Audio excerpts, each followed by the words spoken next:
Hi guys, ito yung sangkap ng tortang giniling. Ayan siya, oh. May patatas, carrots, itlog, pasas, meron akong nor cube, kunting asin, paminta, bell pepper, bawang, sibuyas, tapos giniling. Ayan lahat yung sangkap ko para sa special na tortang giniling.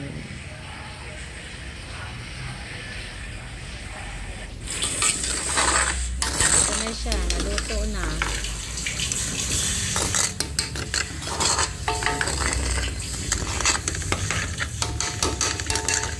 Tapos palamigin ko ito para gawin ko siyang torta.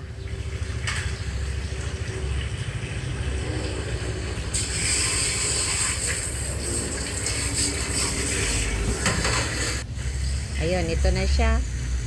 Ayan, nasa maliit na teflon. Ayan siya guys. Ang sarap.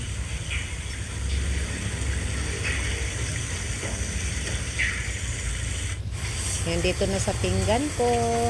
Ready to serve na. Thank you for watching. Bye.